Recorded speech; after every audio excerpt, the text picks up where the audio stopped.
Hello and welcome to a series of horrors. I'm Jackie from Canada.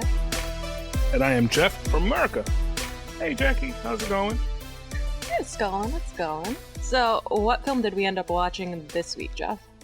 Well, this week, to continue our little series, we went into Saw 3. Yes, we did. We are almost halfway there. How many times have you seen this movie? This one, not that often, and as I was watching it, I would not have watched it more often than I have. I have seen it, I want to say, maybe about 4-ish times. I always love your answers to this question because you always undersell it. I haven't really seen it that many times. I don't know. Oh, I've seen it 7 times. Never ask me how many times I've watched Rocky 3. I spent the whole summer. I was in my uncle's house for a while, and the only thing he had was Rocky 3 and Betamax. That's all I could do was watch that. So I did. I must have seen that movie, I don't know, 40-ish times over the summer. Watched it every day, maybe. Princess Bride, one time I watched it 4 times in one day. It was movies I've seen a bunch. That is intense. This was my first full viewing of Saw 3, and I discovered that when I had originally tried to tune into it, as you heard in our previous conversation, while I had the stomach flu, I tuned in at the worst possible part. The movie was already halfway through. I did not realize it. And the pig mulch scene. You can't not watch this movie with a stomach virus during that scene at all. No. I could barely watch it today, and my stomach was perfectly fine. The scene with all the rings gets me worse than the pig mulch scene. That is a really terrible scene as well. As I started the movie, I went, was it this movie that I started to watch when I had the stomach flu? Because I'm not recognizing any of the start of this film. And then all of a sudden, I saw the pigs come out halfway through, and I'm like, nope, this is what it was. And it was bad. Nope, here they are. Here are the pigs. It's very memorable, that scene. It's not good. It's nasty, but it's memorable. They really do nasty and memorable well in this series. I don't even want to say this is the goriest it gets, because I really can't remember offhand which one could be worse. They all after now they're really all going to blend together for me. They're all just going to be one long movie at this point. This is when they start planting the seeds that they return to for the rest of the series. Yeah, based off the ending of this movie, I can only assume that at least part of the next movie is going to be happening concurrently to this movie. I think the next one does happen at the same time as this movie. Yeah. Like it's going on somewhere else at the same time as this movie. And the little cliffhanger at the end doesn't get resolved until, I know they skip the next movie and they resolve it in the following movie. Are you kidding me?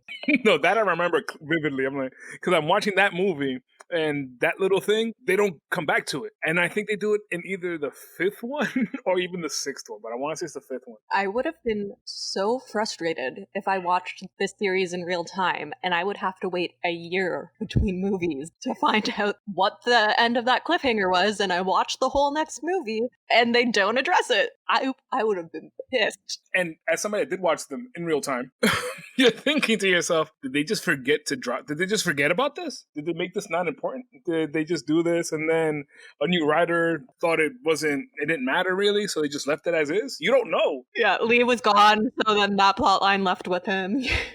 So if you expect that little cliffhanger to be resolved in part 4, it won't be. Well, thank you for the forewarning so that I'm not utterly frustrated later this week when I watch that movie. Oh, this one literally has maybe 5 things that come back that they just show in the off scene that you think is just nothing, and it comes back in another movie. I am excited to see what those are. Should we just dive straight into this movie? Yeah, this one's good. I like the beginning because it basically just picks up right where the last one left off. Yeah, I did really like that as well. Also, because it's happened in the last 2 movies, I gotta mention it. Font improvement. The font was even better this time around. You can see that they got, by the 7th one, I'm just expecting the best font of all time. My graphic design sister will be applauding in the back.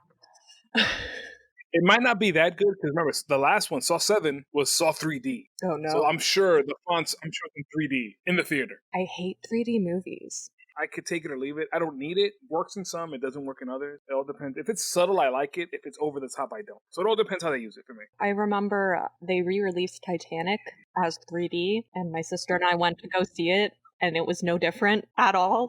Everything looked slightly more rounded, but it wasn't actually 3D in any way. What I do like are the 4D movie theaters. No, those are cool. I have not experienced that yet, because that's where your chair will move and stuff, right? Not only does your chair move, it rains in the movie theater if it's raining. There's smoke in the theater. There's lights. There's smells. It depends on what's going on in the movie. It snowed in the one movie I watched. So you get wet? You can. There's a little button on your chair. If you don't want to get wet, you press it so you won't get wet, but you can. I watched the last Star Wars movie. I took my cousin to watch it in 4D, and there's a lightsaber fight on the crumbled Death Star, and with waves crashing, and it's raining. It's like a mist. It's not rain. You're not getting wet. It's more like a mist in the air. Oh, like those like Coke zones that they have at like amusement parks? Exactly. It's more like that. It's not like they have a rain machine in the theater dousing you with rain. It was really cool. My fear is that I get horrible motion sickness very easily. 3D already, sometimes I will get motion sick just from the 3D, or if it's found footage film that I'm seeing in a theater, I definitely get sick. Cloverfield was a nightmare for me. I like that movie too. It's a great movie, so I tried to power through, but I had to run out of the theater halfway and go puke in a garbage can. But anyways. And it qualifies for the podcast. There's 3 of them. There are. We don't have that on our list. We need to add that. Yeah, back to the movie we're actually here to talk about, not the other 4 movies that we decided to talk about. This movie's great. Picks off with Detective Donnie, still at 11. Still at 11. Absolutely. No other way he can be. He has one note, and boy, does he play that note well. Even the way he gets out of his situation is at 11. It really is. So he's in the bathroom. The only light that we have is a flashlight. He's desperately trying to reach the gun that is just out of reach. He takes his shoe off and he's able to knock the gun towards himself, only to find out that there are no bullets in the gun, I believe, is what he figures out. Yeah, he pulls out the clip and it's empty. I had struggles in this scene because everything was lit by a flashlight, and I'm blind to start with, so he notices that the gun is empty. Then he uses his shoe to knock the flashlight over towards himself, starts flashing that light around the room, and we get to see that there's a hacksaw. He tries to saw through the chains immediately with the hacksaw and notices it's not working, decides to use his flashlight some more. He sees the body of good old Beefcakes, Frankie G, on the floor, and Dr. Gordon's foot across the room. Realizes what that saw is actually meant for, starts to amp himself up to saw through his foot. Can't do it. Just can't do it. Don't know if what he did was worse, though. I know, right? He instead pans his flashlight again. This is when we see Adam's corpse across the room, and he also notices the toilet tank lid that was used to kill Zepp. So I'm still wondering, what happened to Zepp's body? We didn't see it in Saw 2. It's not there now. Did they not want to pay that actor to come back because he was busy making his money on Lost? Remember, Lost filmed in Hawaii, and this was in Toronto. Maybe he didn't want to leave Hawaii to go to Toronto. I'm sure they're the same. I've never been to either. I'm sure they're very comparable. As a person who grew up in Toronto, I can completely understand not wanting to come here. Like, do I want to stay in Hawaii where I'm getting paid to just sit here on the beach all day, or go to Toronto? Decisions. It's tough. Anybody have a coin to flip? Something? I have nothing here. I don't know. At this point, Detective Donnie grabs the toilet tank lid and decides to smash his foot brutally, pulverize it really, in order to squeeze it through the manacle chains. What got me with this wasn't so much that he pounded his foot like a meat tenderizer to turn his bones to butter, but after he does this, the chain still won't, the cuff doesn't come off his foot, so he breaks his ankle. Mm-hmm. There's a lot of great prop effects in this movie that I appreciated a lot, but they also were so incredibly gory and pretty realistic that gore doesn't do it for me. Like, it doesn't bother me, I should say. Gore doesn't bother me so much, really. But these first 2 scenes in this movie got me. Just him pounding his foot.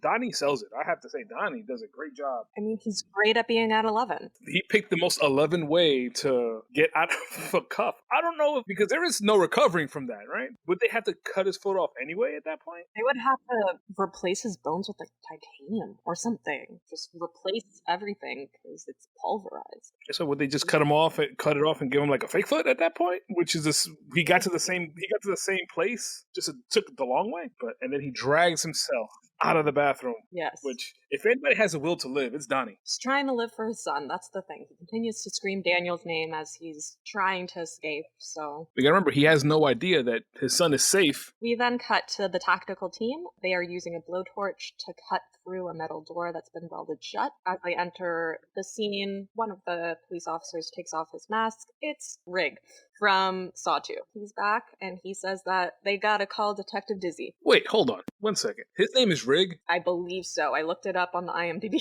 It's just funny because the first part one had Danny Glover, who played who played Murtaugh in Lethal Weapon. His partner was named Riggs. Oh, some interesting name things in this movie. For example, one of the main characters' name is Lynn, which is the middle name of the director. But they call Detective Dizzy to the scene. She wants to know immediately if the victim is Detective Delaney. It's not. The victim has been ripped apart. Their organs are all over the floor, as well as their various body parts strewn about. Then we get the flashback of this man waking up in this dilapidated room. He's sitting in a chair with chains attached to rings attached into his skin, one that goes through the bottom of his jaw into his mouth. Oh, That one, oh. it was brutal. That one, and then the ankle ones got me too. Yes, the ankle ones at the Achilles heel. Yeah. That scene in Pet Sematary where the kid's under the bed and he puts the old man's Achilles heel. I think about it every time I'm shaving my legs and I'm going around my ankles. Like, no, don't cut it, don't cut it.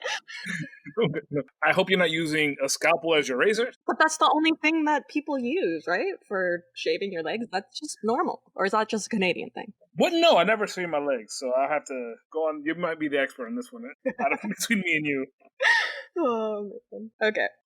So the hooks are attached all over his body, even in his mouth, and TV in the room turns on as per usual. Our friend Billy the puppet is on the TV. He is there saying things, as Jigsaw would say, you have been given every opportunity in life, and still you choose to do bad things and end up in chains in jail. So let's see if you're willing to break your chains and be free. Because the exact quote from Jigsaw is, despite all the advantages and privileges you were given at birth, you have returned to prison again and again. As you mentioned, Jigsaw says to release himself from the chains before a bomb in the room goes off. He's given under 2 minutes to accomplish ripping these chains out of his skin. The only way to do it is to rip his skin off. And how many chains were there? He went through at least 6, I feel like. Because they had the one in his jaw, which I don't know how he would ever been able to remove. The ones in his ankles, there's 3 in his hands and in his bicep area. And then in his sides. Then his side. So we're looking about 10, give or take. Yeah, it's brutal. He gets through almost all of them except for the one in his mouth when the bomb finally goes off. Which is something I have to bring up here a little bit. Normally the Jigsaw traps get triggered after they wake up. Like he'll move his head and a string will pull on a pin and a timer will start. Something along those lines. In the last one, it was you open a door, the doors has some contraption on it that pulls a pin on something else, and you hear a timer clicking away. This had a little digital clock on a bomb in a jar that was ticking while he was sitting there asleep. So if he could have woken up with a minute left, he could have woken up with a minute and a half left. It was clicking whether or not he was awake. And as we very quickly find out, because Detective Dizzy says it, there was no way for him to actually escape this trap. The door was welded shut, so even if he had succeeded in ripping all the chains out, the bomb still would have gone off, and he would have been stuck in the room. Here's where all of the rest of my comments I can't say because I've seen the rest of the movies in the series. Just enough to say this is very important. And there were a couple knowing glances in the scene. That's all I can say. Until next time. Great. Thanks for the cliffhanger, Jeff. It better be answered in the next movie and not in the 5th movie. If anything this series does do, it does give you answers. Can't guarantee you'll like the answers. Can't guarantee they'll be good answers. But I guarantee answers. I also had the question of this crime scene and actually the one from Saw 2. Why are so many people in the crime scene walking around? That's a huge no-no. Especially in this one, because there's body chunks literally strewn around the room because he blew up into pieces. You will be stepping in blood, leaving your footprints everywhere. You need forensics in there. Is that how things will happen in Canada? This is how things happen according to all my true crime podcasts that I fall asleep to every night. I think they mainly are talking about America in those. What happens next? Next, Detective Dizzy shows up. She is paranoid, scared. Not paranoid or scared. She is worried and concerned. Those are the words I needed. About if it was him. If it was Detective Eric Matthews. Corey is very concerned. Topanga's in distress. She is beside herself. I wish I could remember the girl that played his girlfriend, but I don't. Doesn't he marry somebody in the later seasons? Or get engaged or something? There's an episode where he comes back and he's this mountain man and he tells everyone his name is now Place with Squirrels. Corey and Topanga are mentioning, like, between each other, snipping at each other about marriage counseling or something. And Eric pulls out this picture and goes, I married a moose. We don't need marriage counseling. Yes, exactly. Every single time my sister or I see a moose, we send each other a picture of it and just say, I married a moose. I don't need marriage counseling.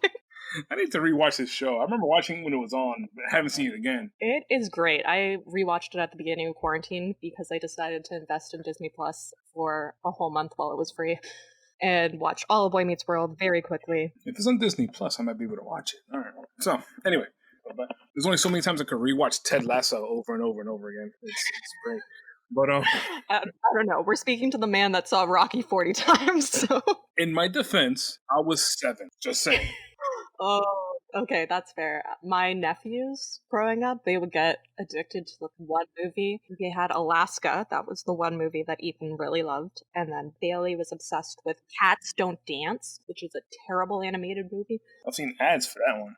Isn't that an older movie too? Cats Don't Dance? Yeah, they were both older movies. They were our DVDs from when we were kids, and then my nephews found them in my parents' house and got obsessed with them. I would watch them forever. I think they were VHS, not DVD, actually. Yeah, because I want to say Cats Don't Dance predate me. No, I think it came out when I was a kid. I want to say. Maybe, am I confusing with the Aristocats? Yo, you are correct. 97 for Cats Don't Dance. All right. Now me, it was Never Ending Story. Never Ending Story for you? Never Ending Story. So many times. Back to this movie, yes. Okay, so Detective Dizzy, she's figured out that it's not Eric Matthews, the man who married a moose, that is dead. It's Roy. Actually, Detective Hoffman tells him that. And they named him after the producer of Saw 1 and 2 that had passed away. Dizzy then heads home. She's hallucinating that Detective Donnie is behind her in the mirror. She's rewatching Troy's tape and reviewing the files on the Jigsaw case. Suddenly, the tape cuts away at the end of the recording, and Detective Dizzy can see herself on the tape in her bedroom, and it's a current live feed, which is very bizarre to me. Hooked into her TV and of such a quality that it looked like it was a VHS still, I don't know. But she fires her gun through the door, then opens the closet door. No one's in there, just the camera. As she's reaching for the camera, a person in a pig mask comes up behind her, attacking her. I love how this whole scene was constructed. One, because Detective Dizzy's very smart. Hey, I know what this is. I must be about to be taken. I'm not even going to ask a question. I'm not going to say anything. I'm just going to shoot into this door. Yeah, I did appreciate that because she seems to be living in some sort of apartment. So imagine like your neighbors. What was that? Oh, I just shot my closet. She might have killed the neighbor, who knows? And then she opens the door, she checks things out, she sees herself moving at the same time, and then as she goes into the closet, the camera pans to the screen, and you see Jigsaw or Pig Mask, should say, coming in behind her to snatch her up. And she wakes up in a bad way. In a bad way. She wakes up and she's all chained. She has a neck chain, and then she has this device that's hooked into her rib cage, and there's a jar that's hanging by a chain in front of her face. And you hear a clink. Something is thrown into the jar by someone, and that kind of what startles her to wake her up. And she finds herself in the trap. I think she knows where she is. Not where she is. She knows what she's in right away. Yeah, she's the first victim to truly be completely aware of what has happened to her when she wakes up. The TV turns on. It's Billy the Puppet again. Says that she identifies more reporters that investigates than the living. That's what's brought her here. The device is hooked into her rib cage, and she's given 1 minute to solve it. The key to the device is inside the jar that's suspended by her head, and the jar is filled with acid. She must act quickly because the key will dissolve in the acid. The amount of time it took for her to wake up, hear the tape, and realize what she has to do, I think the key would have been maybe not evaporated all the way, but maybe faded away to the point I don't think it would have worked in the lock. So it must have been thrown in right at the beginning. But either way, she's told that the device will go off in 1 minute after the tape has ended. Yeah, so she sticks her hand in, pulls it out because it hurts. It's full of acid. But she fights through, she sticks it back in there, pulls the key out, gets the lock off with maybe 15 seconds left, and nothing happens. It doesn't release anything, nothing stops, and the trap is sprung. But first, a faceless woman walks into the room, and Detective Dizzy says, "You," in recognition. Goes off, and this is a very inventive trap. The way it works is, looks like 2 cranes suspended over her head with weights and chains connected to her actual ribcage. When the trap is sprung, the cranes move up, pulling her ribcage out through her chest. The gore is unreal in this one. My only note on the gore of this movie, and maybe the franchise, because now maybe it's gorier than I remember. It's gory, but unlike Hostel, it's not sensationalized gore. It's like gore with a purpose, I guess, for the characters, not for me, not to gross me out. I think, well, maybe it's more with the traps coming up. If anything, Jigsaw could be more calm in his speech, but he's at 11 with what he does to people. We then cut to an unhappy-looking couple that's in bed. The woman says she has to head to the hospital early because they changed her shift at the last minute. The man is asking her to talk to him for just 5 minutes or even make eye contact with him for 5 seconds. But nothing. Say, no, I gotta go to work. You want to take a shower? I'll shower in the hospital. No, I'll leave him. Yeah, exactly. As she opens the door to leave, he's calling after her, and we find out her name is Lynn. She asks what he wants from her. He replies, a divorce. She just leaves instead of answering him. We cut to the ER. A child's being rushed into the emergency room, and Lynn is being paged on the, why can't I think of the word for this? The speaker system. The PA, the public announce. PA, there we go. Oh, that was such a lapse.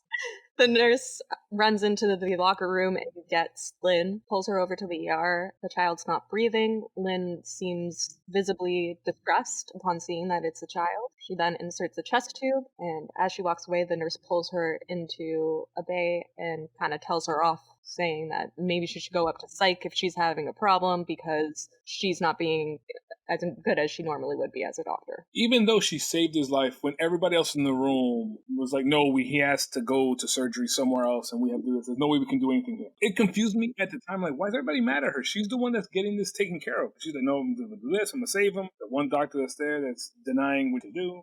All the nurses just looking at each other like something's wrong. And then she gets pulled aside over it, even though the child's life was saved. Yeah, but I guess she wasn't acting as quickly as you should in an emergency room. If she's going to be the attending doctor in the ER, she needs to be on top of shit, I guess. She was very blasé about everything. Mm-hmm. Very cold. We did see her popping some pills earlier as she was leaving the bedroom hotel. I don't know what that was.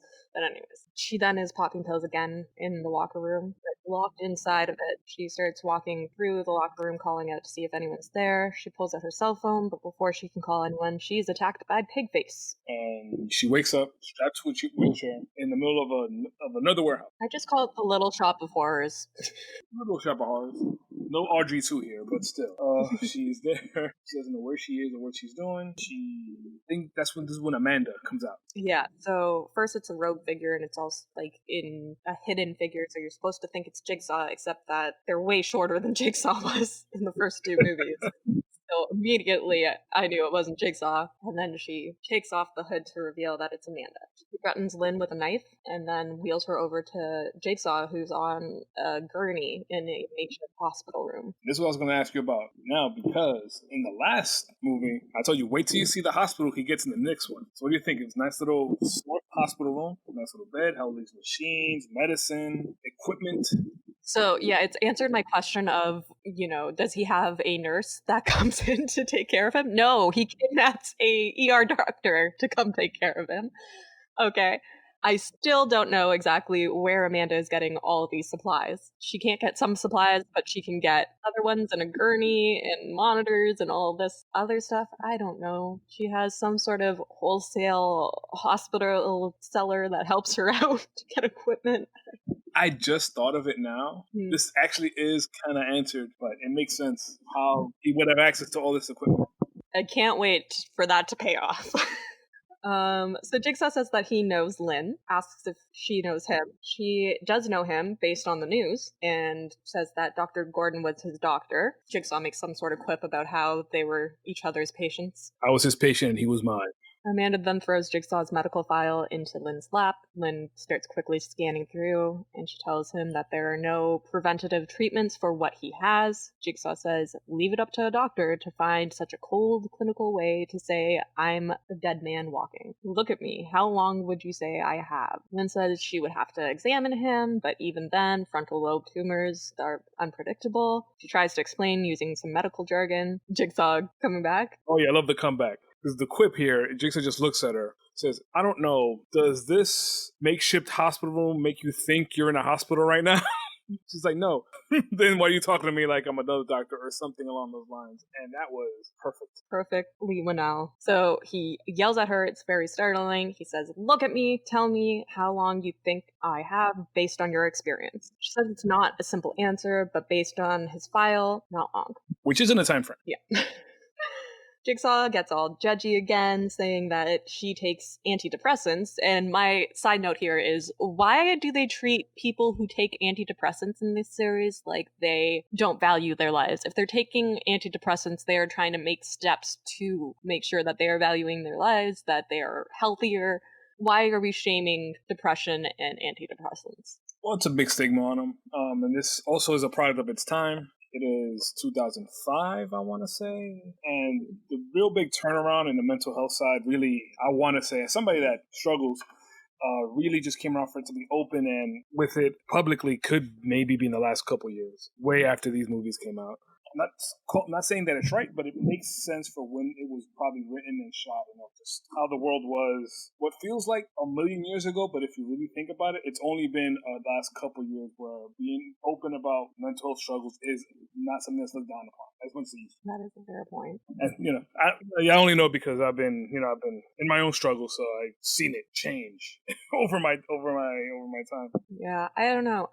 My family has always been firmly anti-mental health, whatever, but I always, from a very young age, was fascinated by mental health and didn't see any shame in admitting that you needed help. I always viewed it as any other sort of disease that you could possibly have. Why would you judge someone for needing to take a puffer? You wouldn't. But either way, Jigsaw keeps on judging this woman. She's turned her back on her husband and neglects her child. Jigsaw wants to play a game, he says. The rules are simple, the consequences are dire. The consequence will be death if she fails, and the task is to someone alive. There is so much going on in this scene. So much that they reveal later. Watching this movie, it's better when you know where it's going. And that's hard to do with these kind of twisty and turn movies, to make it still good when you know where the surprises are. But I agree, it would be better on a second watch for me. I struggled a lot writing my notes because this was my first watch of this movie and I didn't know where they were going with it. Whereas even seeing Saw 2 for the second time, I at least knew where they were ending up, so I could pay attention to all the little hints along the way and write them all down and recognize them. But with this movie, it was hard to figure out what was worth writing down and what wasn't. Yeah, it's like you never know what is a hint and what is just conversation. Anything could be anything at any point. And just something as innocuous as pass me some water could mean so much more. And the beautiful thing about it is they flash back at the end to every little thing you missed. Like, remember this? Remember this? Remember this? Remember this? I do always appreciate that, like, big flash. I'm like, oh, okay, yep, that'll happen, right? I see now. That subtle look, it meant something. Okay. I thought you were just looking to the side, but apparently no, that was important. Okay, got it. At this point, Amanda places a device around Lynn's neck. It is connected to Jigsaw's heart rate. If his heart rate monitor goes down, if it stops, if he dies, she will die, it will explode. Also, if she walks too far away from Jigsaw's body, it will explode. And then that's when they release her from the wheelchair, right? That's when they let her walk around, quote unquote, free? Yeah, exactly. And it's at this point, too, that Amanda says that there is another victim, and they are being put through some tests right now. If he makes it through all of his challenges and Jigsaw survives, Amanda will remove the collar. Should be able to go free. But they don't call him a victim, they call him like a subject or another participant. I think it's a subject. I wrote victim because that's what they are. And I don't like how willy nilly they've been using the word Jeff in these movies. I know. I was like, they really like the name Jeff for their victims. Yes, they don't like Jeff, but they like the name Jeff. Even though wrote alone both movies with my name in them, you must know a Jeff and not like Jeff. That's what I'm thinking. Like, it was just his childhood bullying. He's like, yeah, Jeff. Yeah, just a jerk. I'm just gonna make all the bad things happen to him. Oh no. So at this point, we do cut to Jeff. We don't know his name is Jeff yet, but we cut to him. He's trapped in a box that's suspended in the air with a tape recorder. He presses play. We find out his name is Jeff. We find out that his child was killed by a drunk driver, and the drunk driver got a minimal sentence and walks free today. Jigsaw lets him know that he will suffer through each test that he's going to be put up against, but given the he will be given the chance to forgive as well. Finally, he will be able to face his son's killer, and the ultimate test is to forgive him. He will get 2 hours. Considering what he has ahead of him, 2 hours is a lot of time. I mean, it's not a lot of time. Thinking about therapy and like how many weeks of therapy I had to go through of 1 hour sessions to just have a minimal breakthrough of small things. This poor man, no therapist present, 2 hours, go. Just a couple rooms with terrible things in them, and you're going to have to make tough decisions. Absolutely brutal. The box then breaks open, and Jeff is thrown onto the floor. He then has some flashbacks to him drunkenly holding a gun and fantasizing about making his killer pay. He gets mad at his daughter at one point because he notices that she took a toy from his dead son's room. A very sad scene. It's the opposite of the Dr. Gordon with his daughter scene. The exact opposite, yeah, because you're watching this, and it's tragic. He lost his son. I get it. It's horrible. But you have a daughter there that I'm sure is, and then all she says is, I just wanted something to sleep with me to remind me of him. Like, it was even not like she was taking it for something bad. It was because she misses her brother and wanted something. And he just like, you can't touch this. You can't do it. How many times do I have to tell you to leave his stuff alone? And it breaks my heart because he leaves. And then she comes into the room and apologizes for doing nothing wrong. It's so sad. It's heartbreaking. I felt for this little girl. Like, Jeff has a line here where he implies that the mom is gone somewhere. What would mom think if she were to see us like this? And all the little girl says, I need to get ready for school and leave. Yeah. And then Jeff leaves the gun on the bed, gets up to close the closet, and as he closes the closet, Pigface is revealed behind the door. Pretty much know at this point that Pig Mask is now always Amanda, since Jigsaw is now bedridden, can't move, can barely talk, and he's worse than he was in the last movie. After Donnie decided to body slam him and break all his fingers, I don't think he's doing too well, plus his brain tumor. Yeah, on top of everything else. So then we come back, and it's, And then we're back in the little shop of horrors with Amanda, and she's watching the monitors, watching Jeff's progress, as well as keeping an eye on Lynn. Lynn's examining Jigsaw, and she says that he needs to go to a hospital for an operation and proper medicine. Amanda threatens her at this point, and Jigsaw tells her not to, that there are rules. We need to follow the rules that have been set. It's interesting because now we always need someone at 11. Is that like going to be every single movie from here on? There's always somebody at 11? I don't know, because I'm noticing that on this watch through now, how someone's always at 11. This movie, it's Amanda's turn to be at 11. I'm thinking Lee Winnell might have some anger issues. 1 or 2. It's all because of Jeff. Whatever Jeff did to Lee, I'm sorry. Whatever I did, I take it back. Please, just forgive me. Whatever you need. He will need you to go through several tests that involve pig mulch and... I don't know how to do the pig mulch. The freezing thing was rough, and I'm good on cold. I like cold weather, but and I'm not sure that would happen to a person. What happens to that poor lady? But let's get to that. Where are we? Oh, Amanda's threatening. Jigsaw's telling her there are rules. We gotta follow the rules, and then he begins to seize, coughing up blood as he's seizing. Lynn's doing whatever she can to try to save him, getting Amanda to jump in and hold the oxygen mask on his face, but Amanda's losing it. She's very emotional. Paralyzed in fear. Maybe not fear, but paralyzed in the situation. She cannot stand for something that happened to John or Jigsaw or something. Exactly. He's very much her father figure. She's very upset when she sees him in distress. Lynn is able to stabilize him, and she walks out of the room with Amanda saying, "Are you convinced now? He needs an operation." And Amanda does agree that he needs the operation, but she tells her that she has to do it here. They are not taking him to the hospital. And she demands that Lynn tell her what she needs in order to complete the operation. Pretty much just give me a shopping. What do you need? No, we need this, this, and this. And then, is this the part where she throws a medical book at Lynn? Yes, it is. No, I think that was before, actually, because they were talking about medicine. Yeah, because he needs steroids. He needs this. You're giving him painkillers, but he needs X, Y, Z. Oh, you mean like this, and this? Toss like medical bus maybe 5 inches, 6 inches thick. It's huge with a whole bunch of bookmarks in it. Don't tell me stuff I don't know. Just tell me what you need to do this. Amanda's always at 11. She is, but she's always at 11, even when she's not showing it, which is my favorite part. Because this times is I don't know if it's now or a little bit later when Lynn's walking around seeing how she can escape, and when Amanda catches her, so so what are you trying to do here? I love that scene. Yeah. Oh, so because she's so cool. So matter of fact, oh, you want the sex here? Hold this. You're the doctor. I'd go for the neck, but you would know better than I would how to do this. But all I have to say is I hope you know how to figure out how to get that chain off you so it doesn't kill you. And so it really cements her in the situation where she's stuck. And she wasn't at 11 while she was doing that. But later on, she gets to the point of no return over something very innocent. Right now, we're back with you. We're back with Jet. I'm back.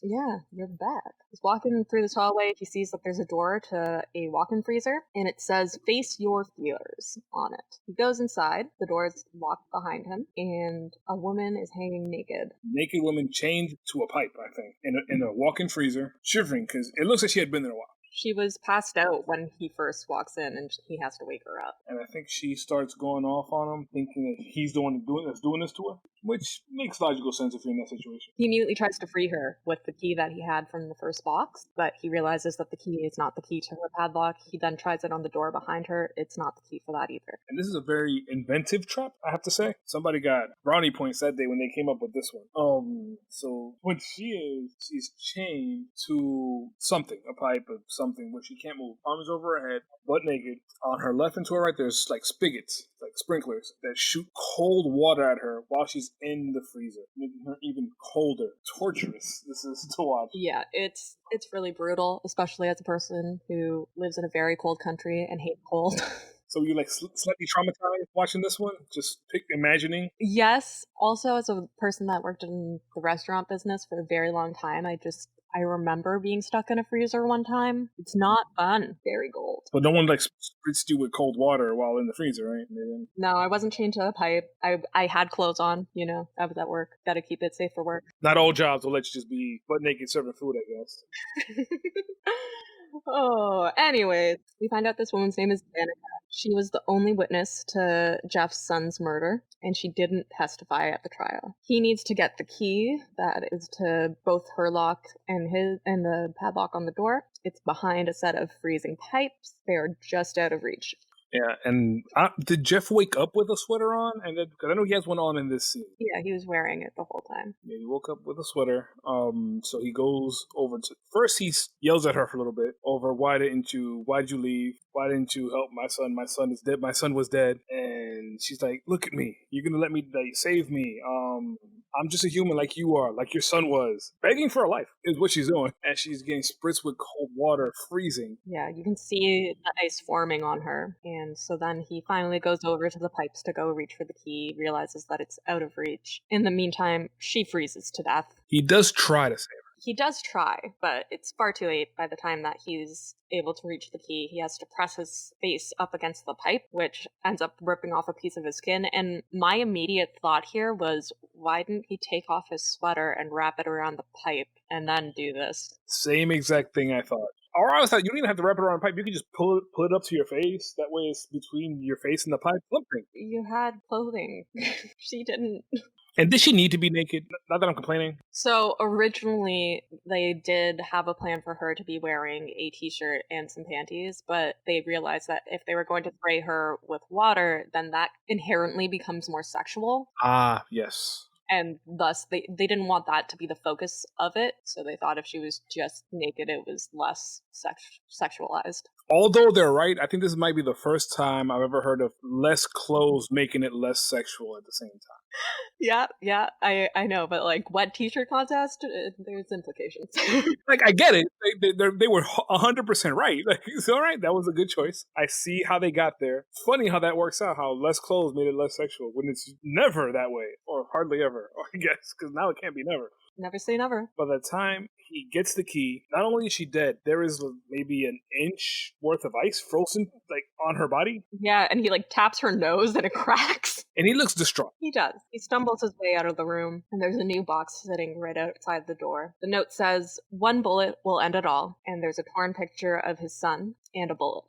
This is the part, now we get to the part I was talking about earlier with Lynn walking around, trying to find a way to either release herself or get away. And that's when Amanda catches her and goes to her, "Hey, come on, you want to get away? Here's your axe, here's your weapon. There's a whole bunch of stuff here you can use. But even if you do this, there's going to be no way for you to get out of here. I built the collar you're wearing myself. If you get more than 20 feet out the door, it's going to explode and you're going to die that way. You could try to fiddle with it, try to take it off yourself. But, it could be finicky with the wires. It could just go off. If you really want to chance it, I guess you can. If you're brave enough for that." Exactly. So Lynn realizes her fate's kind of sealed here, but she also needs to argue with Amanda about, "I can't operate here. I don't have the tools to save a life." And Amanda looks at the reverse bear trap and says, "You'd be surprised what tools can save a life." This is where we get our flashback to Jigsaw creating Amanda's original test from Saw 1 with the reverse bear trap.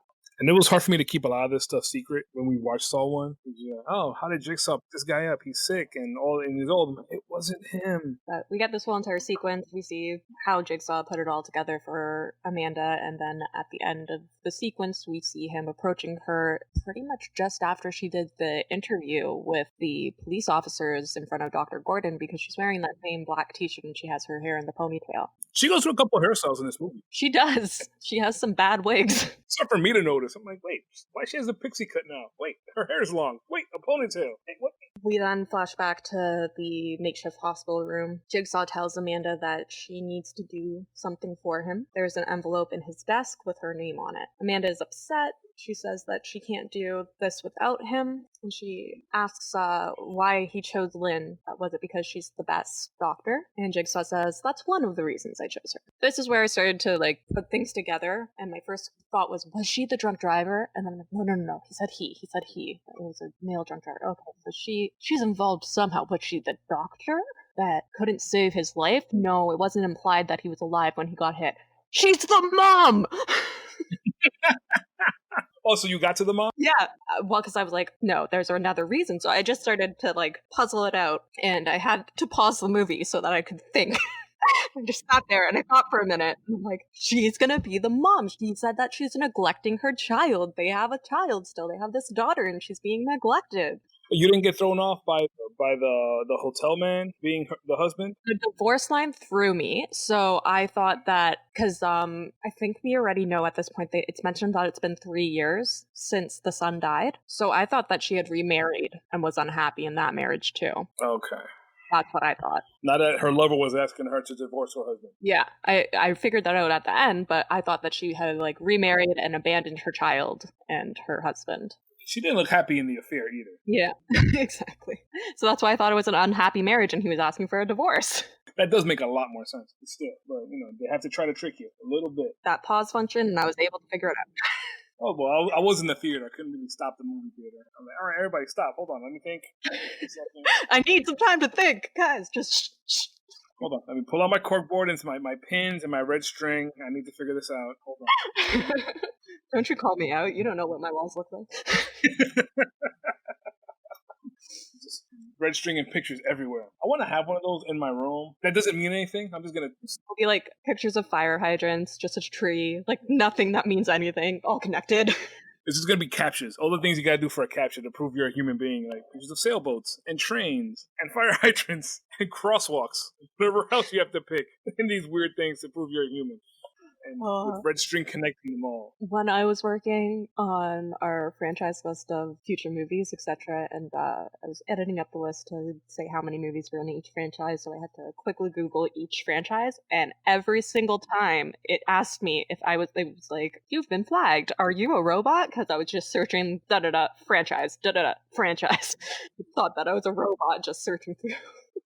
I suck at the ones that have the squiggly letters. Oh, I can't do those. I'm dyslexic, so it's even worse. I'm like, what's happening here? Did you mean to say you're a robot? I'm a dyslexic robot. Failed the Turing test. That's what it is. But we're back with Jeff.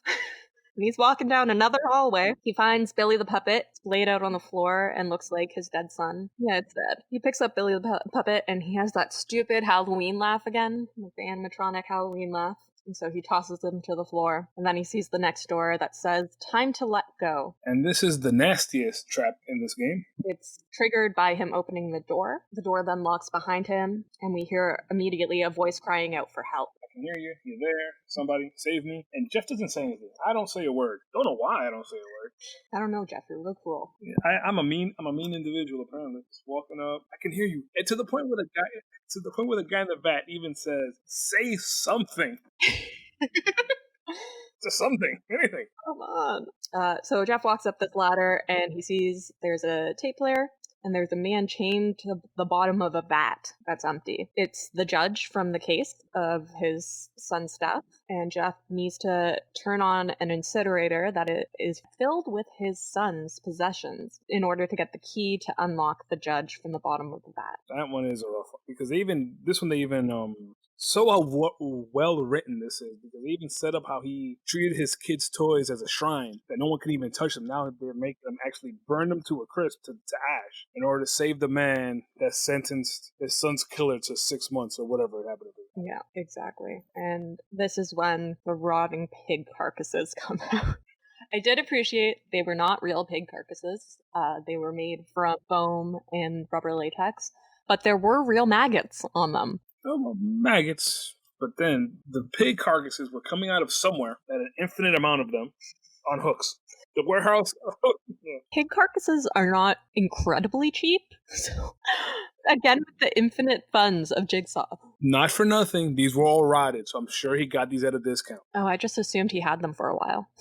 Or that, because normally if you have pig carcasses, to sell for everything they use pig carcasses for, food and goods and whatnot, you were going to try to get rid of them before they... For crawling with maggots? I would think they would be kind of useless at that point. But they aren't useless, because you can liquefy them and try to drown someone in them. So you gotta love that American can-do attitude. We could turn lemons into lemonade, I suppose. Turn pig carcasses into pig mulch. Into sludge? It was more like sludge. Yeah, it was very sludgy. So originally, this trap was supposed to have the judge being lowered into the meat grinder. That was what was supposed to be happening. But then they thought that this would be more fun. Actually, I think I agree. It's nastier. It's way nastier and probably more memorable because of how nasty it is. I don't know which one I would have appreciated more.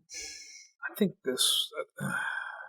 again, they made the right choice on this one. I think this one, because you've seen people get lowered into things before. Even in Bond movies, you see Bond get lowered into a vat of tanks, a tank full of sharks or whatever. You've seen this, but you can say you've never seen this ever before or again. As a person who's never actually seen a James Bond movie but has only seen Austin Powers, all I can think of is freaking sharks with freaking laser beams.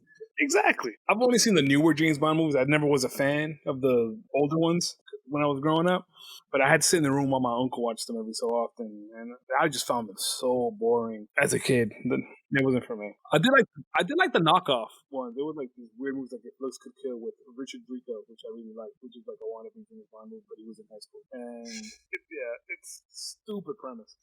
He's in high school. They kill a spy, and they get like their names are like the same, or they get like their plane tickets confused. He's on a school trip to France.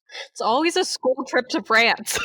Yes, a school trip to France or England or whatever, to Europe, and all the bad guys think, no, not even just the bad guys, the good guys. Everybody thinks that this is a spy because nobody knows what he looks like. He just is the best spy in the world and gets dispatched of rather easily in the first 10 minutes of the movie for this whole identity confusion to happen, and hijinks ensue. Sounds like a product of its time. Oh, I have to agree. All right. So first Jeff goes running down to the incinerator and he tries to open it to save his son's items, but it will not open. So he hits the button, he incinerates them, and the key drops down into the bottom bin where the ashes are collected. And he pulls out the key, he runs back up the ladder and jumps into the vat of goo. And the judge's, just his mouth and his nose are sticking up over the goo still. So he's able to unlock him before he drowns and saves the judge. Saves his life. And I think I like the judge being saved because I like the judges seems to be a good person. I guess Moral compass for Jeff for the remainder of his time in this movie. he does try to help him because I know you're going through pain, I know you're going through it. But even if I'd have given this guy 1 billion years, it wouldn't have made you feel any better. It wouldn't have brought him back. So he tries to reason with him, but I am very focused on my revenge plot. Very focused. Jeff is a stubborn person. That's what you need to know. I am a Taurus. It does make sense. Can be bullheaded and stubborn. Yeah, it all tracks. At this point, we cut back to the makeshift hospital room, and Lynn is preparing for surgery. Amanda tells Jigsaw that Jeff saved the judge. And at this point, I wrote a note and then immediately wrote my correction to the note underneath it because I'm writing, why is he awake for the surgery? And then Amanda asks the same thing. And she says that the patient needs to be fully alert for this surgery. I'm like, oh, okay. Yeah, I think for all kind of brain surgery, you're awake. Praying right now that I never need brain surgery.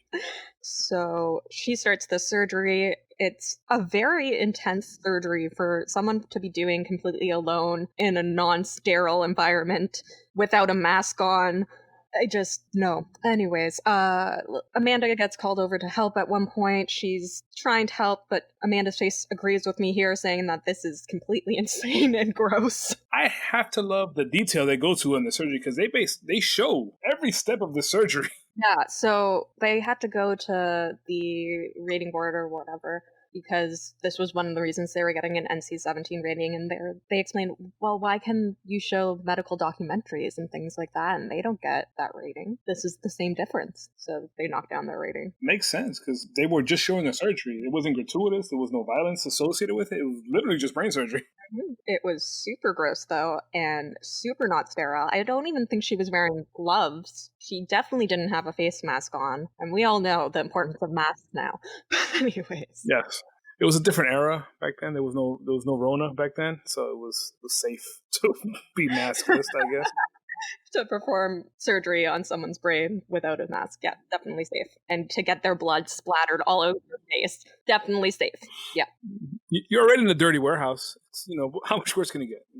Yeah, if he doesn't die from this brain tumor, he may die from sepsis. Just saying. Some kind of infection, something. Because she drills, 5 holes into his... Well, she cuts his skull open, or his... to expose the skull, cleans it off, drills into his skull, then saws to, open a little door. Then gets a little hook, pulls off a piece of a skull, and I think she try to give it to Amanda, and Amanda's not having it? I am not sure. I was focusing more on writing down notes of how not sterile this whole entire thing was, as opposed to watching it, because I don't do well with gore. Oh boy. Oof. But she was not having it at this point. Nope, not one. Nope, can't do this. And she just has a scared deer in the headlights look the entire time this is going on. As you would if you were watching your father figure getting his brain poked at. And remember, she wasn't a doctor at any point. She was a drug dealer. Drug user and stuff, and that was it. And a cutter, we find out. Yes, we do. But John starts crashing. Lynn starts panicking. She gives him oxygen. As he's crashing, John starts having these flashbacks to this beautiful curly-haired blonde woman who, at one point, it shows him using a video camera to record her, and they're in this park. They both tell each other that they love each other, and back in the OR, he says, "I love you," out loud. And Amanda, I feel like Amanda feels he's saying that to her. Amanda feels like he's saying it to the doctor, to Lynn. Oh. Because at that point he's crashing. His face is turned to Lynn, and Lynn's holding his hand, trying to revive him. Mm-hmm. Breathe, do this, John, blah, blah, blah. And then he's in his daze because he's seeing the blonde woman, which, spoiler warning, is his wife, which is not going to be a big leap to who that could be. And she does show up in the series, in case you're wondering. He says, "I love you." But he's half awake. I don't even think his eyes are open. But then it cuts to Amanda, and boy, she has laser beams in her eyes and flames shooting out of her ears, and she goes to full, don't even know what to call it, jealous girlfriend mode. I don't know what to say. It was full. Yeah, she's definitely jealous in this part. There's a flashback now. Oh, sorry, I forgot. So she's in her jealous mode, and she walks out, and she goes over to what appears to be her bed and bedroom area, and she grabs this box of what looks like medical supplies. And this is where we get the flashback of Jigsaw telling her that she must give herself to him completely, every cell of her being or something to that regard, that the marks on her arms are from another life, and she's gonna have a new life that starts with him. He then hands her an envelope, and we also get the reveal here that she's the one that kidnapped Adam in the first Saw movie. And they bring Adam back for this Saw movie. He shoots new scenes from the look of it, and he is back. But part of the reason that Adam came back was Lee Winnell was literally writing rewrites to the script on the set of Saw 3. It didn't specify in IMDb, but it said one pivotal scene he jotted down on napkins for the actors to read off of. That's how fresh it was. Wow. I have to say, I respect his writing because this is a very intricate plot. Yes, definitely. And perhaps that's why he had to continually jump in and add things as he realized there were perhaps some plot holes. This movie is easy to have many plot holes in, and that would just get overlooked. There's so much. It's a very dense movie. A lot of things mean three things. A lot of phrases, they say it, but it doesn't mean, it means what they're saying and two other things. It's very a thinker kind of movie. I like it. I enjoy it. Spoiler warning for the end for when I get my rating. I'm enjoying it. So we also get a cut back to her as in the middle of this flashback, and she has secretly been cutting her inner thigh. It appears she has several cuts that have been healing along her thigh, and she takes a knife to her thigh again. We then flash back again, and she's bringing Adam into the bathroom set. Interesting fact here, this bathroom set was actually the bathroom set of Scary Movie 4. They just asked to use it because they didn't want to build it again. So they asked Scary Movie 4 if they could use their set, and I found that really funny. It reminded me of one time my best friend Gail and I, we decided to do this mission where we were going to watch all the Scary Movie movies and all the movies that they referenced within the movies so that we would have further context. We got to Scary Movie 3 when we finally gave up. You picked a good time to yeah, exactly. You picked a good time to dip out of that, because after that they pile on the references. Yeah. And not only that, for that they had rebuilt the scene, the set, I should say, from Saw 1 basically exactly the way it was originally for Scary Movie. So even if they had to rebuild it, it would have been the same that was already somewhere already built. Yeah, exactly. So it just made more sense for them to go onto the Scary Movie set and film there. And dirty it up, because in Scary Movie it's very clean. Is that where Shaq's chained up? Yes, that's where Shaq is chained up. Yeah, I forgot where Shaq is. I forgot who was there with him, but it's Shaq. Maybe Kevin Hart. I forgot. I don't remember. I just remember it being Shaq, and I don't remember what happens other than Shaq is there. I have this really weird card game. It's called Hypotheticals by Chuck Klosterman, and it's just these insane questions. And one of them is you arrive at your apartment and you notice that the door is unlocked. When you walk in, you smell the scent of marijuana. You see that there is a suitcase full of diamonds in the middle of your floor, and your shower is on. As you walk into your shower, you see Shaquille O'Neal, completely high out of his mind, showering in your shower. He looks at you and then goes back into the shower. What do you do? The diamonds, maybe? Oh, and Shaq has no idea why he's there. He tells you. Oh, I don't know why I'm here? All right. Oh. He's just high. Is there a right answer to this question? Is there something I should do? No, because they're hypotheticals, and the whole point is not your actual answer. It's your thought process. And the crazy conversation it ensues. Because I could call the cops, because technically Shaq broke into my house and got high and left me diamonds, I suppose. I'm sure I could take a picture of naked Shaq and sell it to somebody for a decent amount of money. Oh, but anyways, back to the movie. I just picture him in the shower doing that one gif that everybody has where he's like, has the like happy smiley face and he's shaking his shoulders. Yeah, I'm trying to picture him trying to fit in my shower. I'm trying to picture him just how he would fit in my shower. I have really high ceilings, so I think you might be okay. I'm like, man, he's very uncomfortable. He must be high. There's no way he could enjoy being in this tiny little shower. It's just like curved over. He looks like a candy cane. Hunched. The nozzle basically hitting him in the stomach is what Anyways, back in these flashbacks, Amanda's Yeah. chaining Adam up in the bathroom, and it shows how they were staging everything. It shows Jigsaw putting the makeup on his head and pouring the blood all over the floor, Amanda filling up the bathtub, her putting Adam in the bathtub, and then she just throws the key on his chest in the water. We watch as Jigsaw injects himself. Oh, sorry. No, you were getting to it now.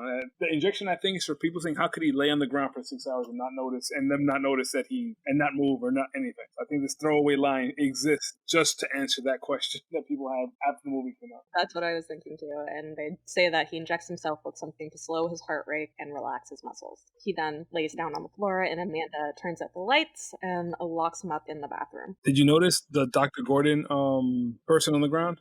I didn't notice that he was covering his face. I didn't pay close attention to him. 'Cause I was looking for that. I'm like, there's no way Carrie O's is back, especially since you told me that he sued for money. So I don't think they had resolved that part of it yet. Yeah. So I was wondering if they were even going to try to show the body. And they just showed on one scene. He's face down, both hands around his face, making sure you can't see a thing. I didn't notice that. That's awesome.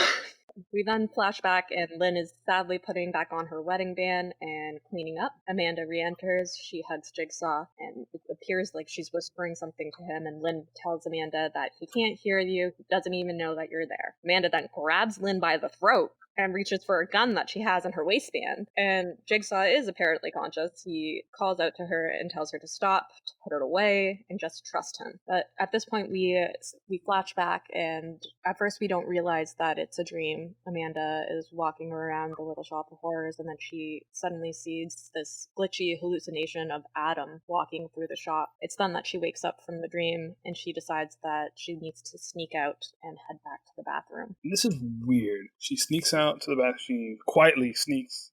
She walks by Jigsaw, and he notices her get up, and he notices her walk by him, but he doesn't move. She breaks into the bathroom. You see her walking up to Adam. He's still alive at this point. She wakes. He's like passed out and weak. You see her. You think the way the scene is going, you think she's there to let him go. Yeah, she even says, like, I'm here to help you.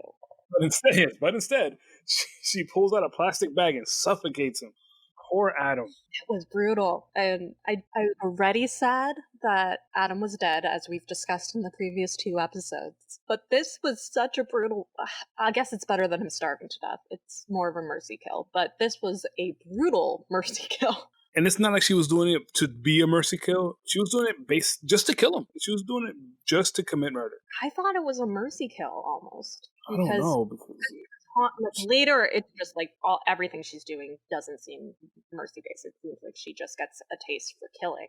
But this one, she was haunted by his ghost and compelled to go to him. Which would have made sense to Ghost if he was already dead, but he was still alive, so she had the option to let him go. But anyways, I don't know if it was mercy killing or not. I saw it as kind of some sort of mercy. But did she like bash his head against the tub too?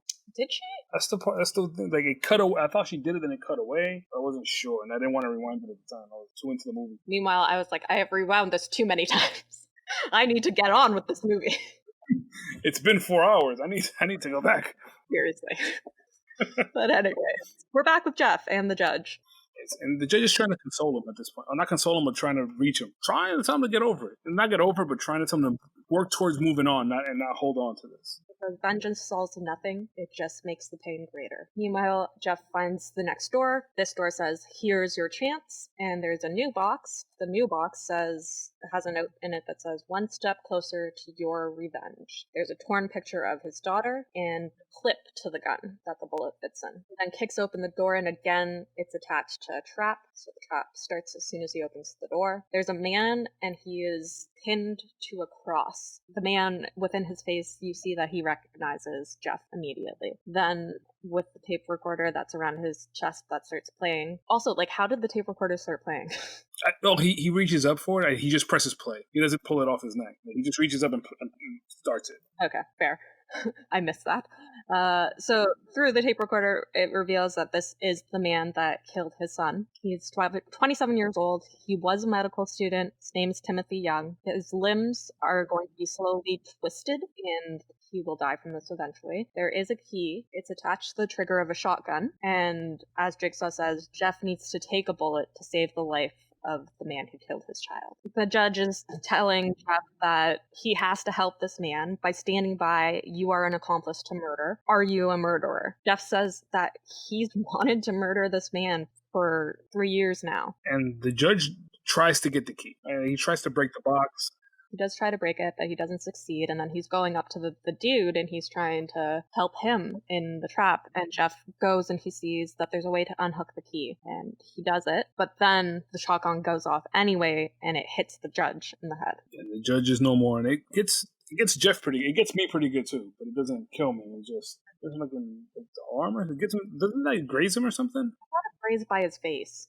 He already has the one wound from the cold pipe and then the bullet that grazed him. Yeah. But as per usual, he took too long. Is that what happened, or could he just not find where the key fits? Because that's what I thought was happening. Because he was going around the man's body and he was holding his chest and crying at one point, saying that he forgave him. Yeah, and then the last one that doesn't twist his head around.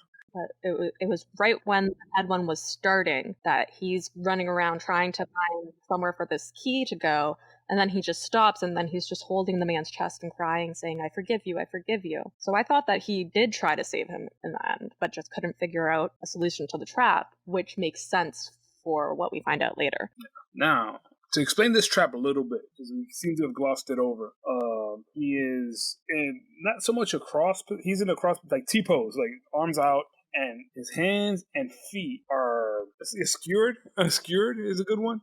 Skewered, and they're in cages. So his hands are in cages, and his feet are in cages, and his head is in another cage. And slowly, gears start turning, and they turn. I think it starts with his arms first, turning his arm to past the point of no return, and keeps on going until it breaks the bones in his arms. Same to his legs, and then finally ending with his head, which the amount of pain this poor guy went through is... Yeah, his head does the full exorcist turn. It's not good. And meanwhile, Jigsaw asks Lynn to tell him about her husband. She says that they're like strangers now, but she would give anything at this moment to see him. Jigsaw says marriage has always fascinated him. Husbands who can't look at their wives, wives on their backs in hotel rooms with strangers, neglected children, till death do us part indeed. And she is not happy to hear that thrown at her. He says, my marriage has survived more than a man like you could possibly understand. Yeah, my marriage has endured more suffering than you could grasp. And my question immediately was, really? More suffering than this man who likes to torture people for a living could ever grasp? I think he gets suffering. But I think he thought the same thing, because he even calls her, like, a man like me? Yeah, he says, suffering, you haven't seen anything yet. And he calls him a murderer and a monster. And he goes, no, I'm not a murderer. I hate murderers. That comes back later. I don't condone murder. I despise murderers. Then that Lynn begs him to be let go, saying that she saved his life already. Jigsaw dismisses Amanda again as she enters the room, but she just continues to stand there staring at them both. So he asks Lynn to leave the room instead, and so she does. Yeah, she starts looking for an escape at this point. And she has this little scalpel. She tries to use that to pick a lock. Doesn't work. She then finds, looks like a chisel is what it looked like to me looking at it real quick.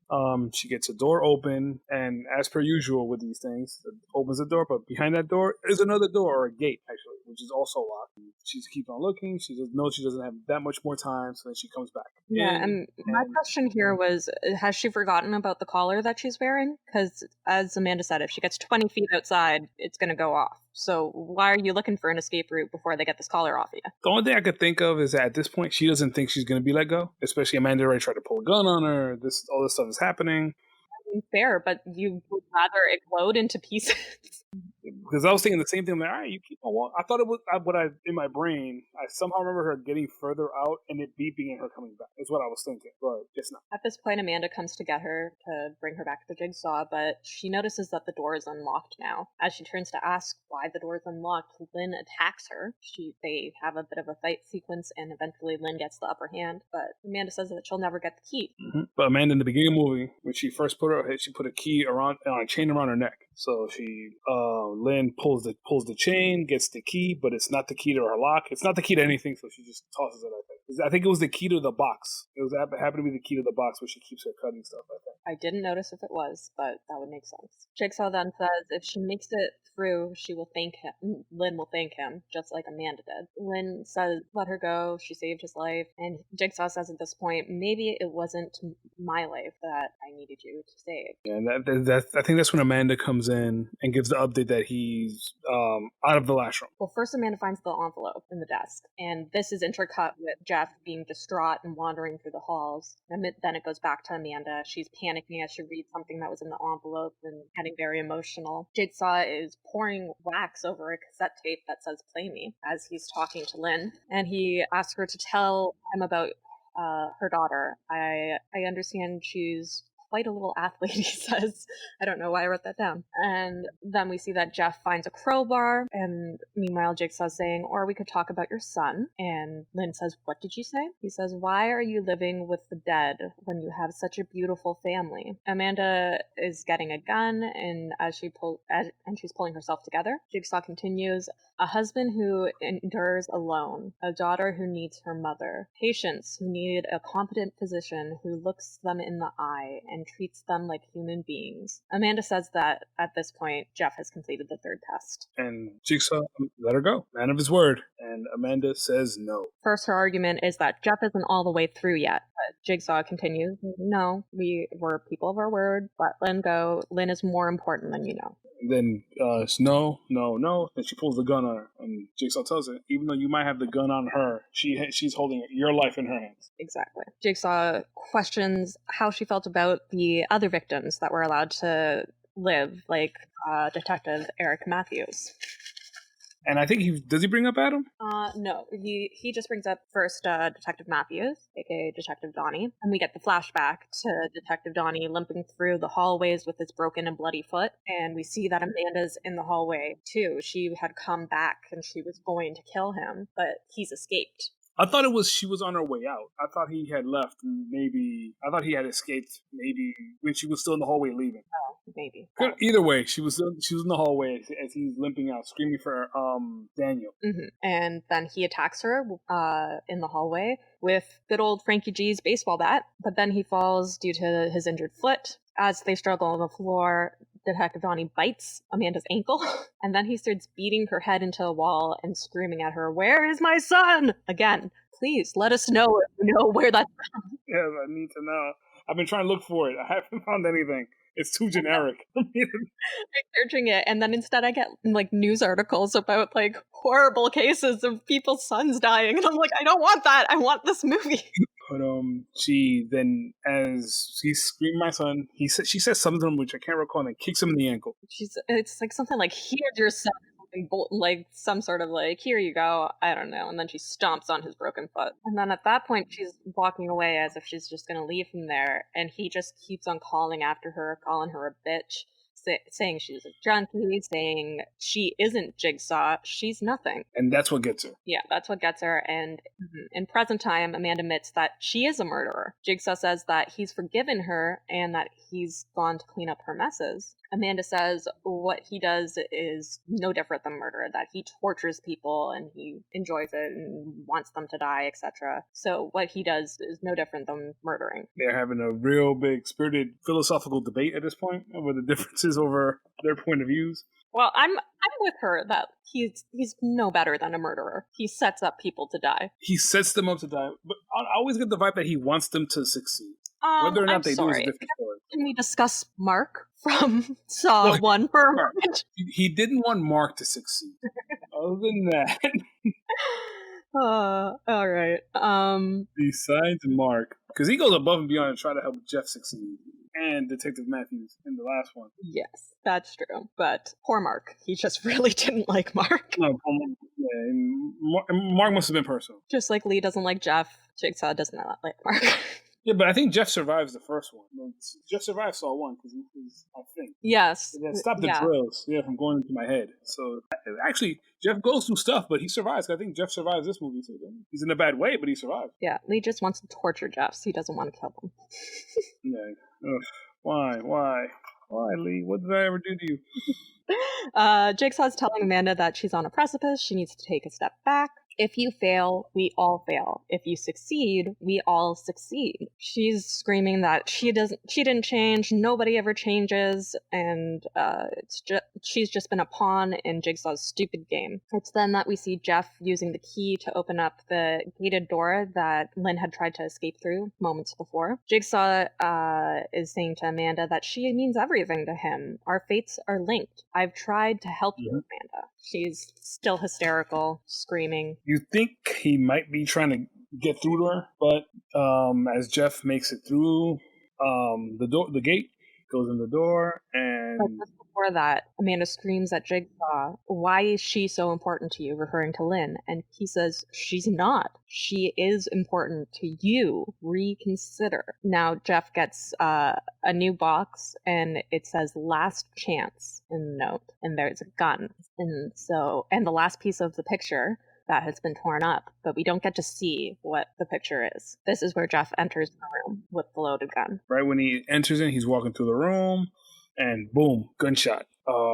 Amanda has shot Lynn. So Amanda shoots Lynn. Lynn collapses through the doorway into Jeff's arms. It's revealed in that moment by Jigsaw that Lynn is Jeff's wife. And immediately Jeff shoots Amanda in the neck. Yeah, one shot and he made it count. And this is where Jigsaw gives it up, or not gives it up, tells Amanda, this is your game. I was testing you this entire time. Then it cuts back to every time that he's talking about the game and want to play a game, he's looking at Amanda.